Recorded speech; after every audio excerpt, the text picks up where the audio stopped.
যে 8টি কারণে আপনি বুঝে নিবেন আল্লাহ তাআলা আপনাকে অনেক বেশি ভালোবাসে। এক, জীবনে অনেক অসুবিধা আসবে, একের পরে এক বিপদ লেগেই থাকবে। আপনার আত্মীয় স্বজন, ভাই বেরাদর, বন্ধু বান্ধব সবাই অনেক ভালো থাকবে, কিন্তু আপনার কষ্ট লেগেই থাকবে। তাহলে বুঝে নিবেন আল্লাহ আপনাকে অনেক বেশি ভালোবাসে।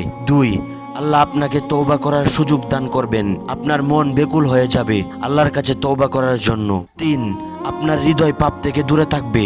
আর যখনই আপনি কোনো গুনাহ করে ফেলবেন সাথে সাথে তওবা করার জন্য আপনি অস্থির হয়ে যাবেন। তাহলে বুঝে নিবেন আল্লাহ আপনাকে অনেক বেশি ভালোবাসে। চার, অপ্রয়োজনীয় জিনিসগুলো আপনার কাছ থেকে আল্লাহ তাআলা কেড়ে নেবেন। পাঁচ, আপনাকে কেউ বিশ্বাস করতে চাইবে না। আপনি যাদেরকে ভালোবাসবেন তারাই আপনাকে কষ্ট দিবে এবং দিনের পর দিন আপনাকে সবাই কষ্ট দিবে। তাহলে বুঝে নিবেন আল্লাহ আপনাকে অনেক বেশি ভালোবাসে। ছয়, আল্লাহ আপনাকে একা করে দিবেন। আপনার বন্ধু বান্ধব, আত্মীয় স্বজন সবাই আপনার কাছ থেকে দূরে সরে যেতে থাকবে।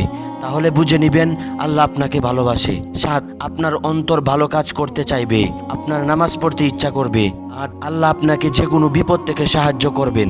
যখনই দেখবেন কোনো বিপদ আপনার কাছ থেকে কেটে গেছে তখনই বুঝে নিবেন আপনার কোনো সদকা আল্লাহ পাক রব্বুল আলামিন কবুল করেছেন এবং আল্লাহ আপনাকে ভালোবাসেন।